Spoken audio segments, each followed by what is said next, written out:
কাকা গরুটা কত হইলে দিবেন? আপনার সাথে আমারই কথা হয়েছিল ফোনে।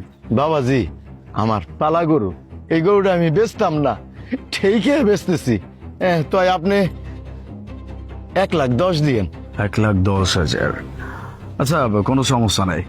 আসলে আমরা চাইছিলাম যে একটা গৃহস্থের গরু কিনবো কুরবানির জন্য, এই জন্য আপনার কাছে আসা। সমস্যা নাই, 1,10,000 টাকা আমরা নিতে পারবো। আলিফ, আমার না গরুটা কিন্তু বেশ পছন্দ হয়েছে। আর গৃহস্থালী গরু, এমন গরু তো আমরা চাচ্ছিলাম আমাদের কোরবানির জন্য। তুমি এক কাজ করো, এই গরুটা এবার আমাদের কোরবানির জন্য নিয়ে নাও।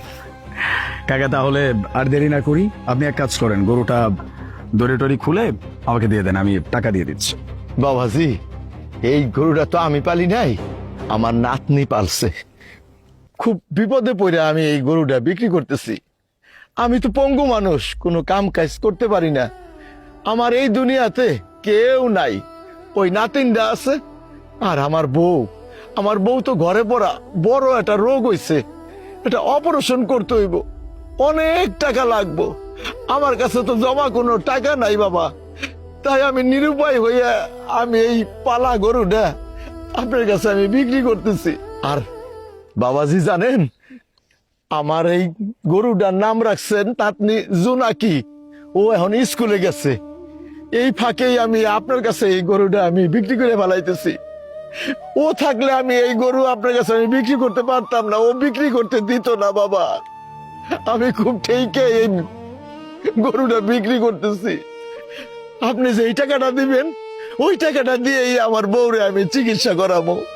বুঝতে পারছি, আপনাদের অবস্থার কথা শুনে খুব খারাপ লাগছে।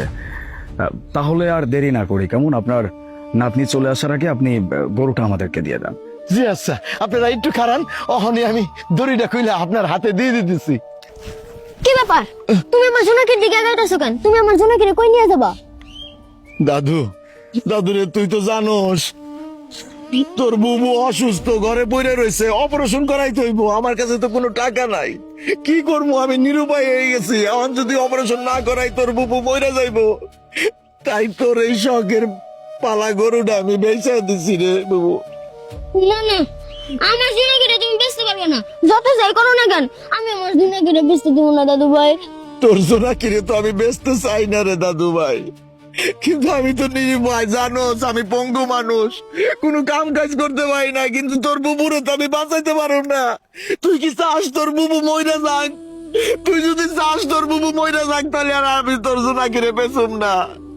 বাবা, বাবা সবই তো দেখলেন, ওর জোনাকিরে ও ছাড়বো না, জোনাকিরে ও পালছে। আমার বউ মইরা যায় যাক, আমি গরু বেচুম না। আপনারা চইলা যান, আপনারা চইলা যান। না না দাদু ভাই, আমি আমার জোনাকিরে বেচে হইলাম, আমি আমার দাদির চিকিৎসা করামু। দাদা তুমি কান্দো না, আমি আমার জোনাকিরে বেচে দিমু, তাও তুমি কান্দো না, আমি আমার দাদির চিকিৎসা করামু। কাকা বলছি কি, গরুটা আমাদের কাছে আপনার বিক্রি করতে হবে না। এটা ওর অনেক শখের একটা গরু, আমি বুঝতে পারছি। তবে একটা কাজ করতে পারি আমি। এখানে 4 লক্ষ টাকা আছে, এটা আপনি রাখেন। কিন্তু বাবা, আমি তো গরুর দাম চাইছিলাম 1,10,000 টাকা, আপনি আমার 4 লাখ টাকা দিলেন কেন? আপনার গরু কিনবো সেই জন্য আপনাকে টাকা দেই নাই, এই টাকাটা আমি আপনাকে এমনিতেই দিচ্ছি।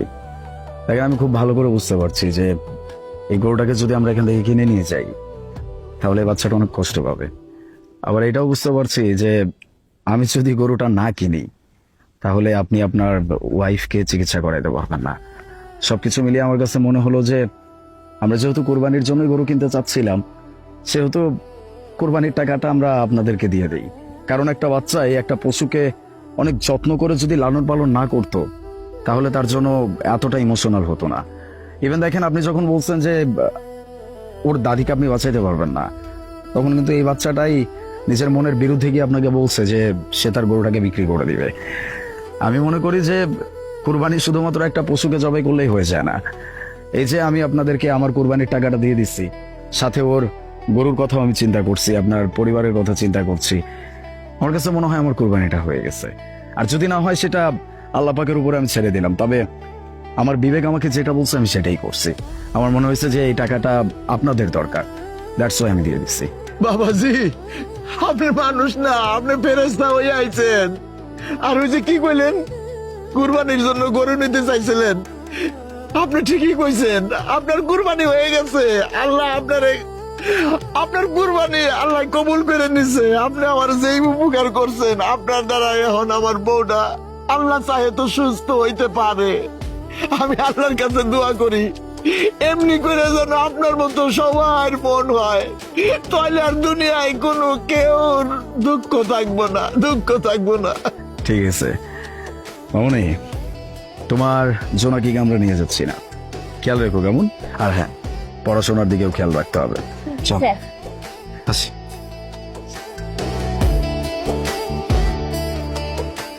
দেখছিস দাদু ভাই, ওরা ফেরেস্তা, ফেরেস্তা হয়ে আইছিল, ফেরেস্তা হয়ে আইছিল।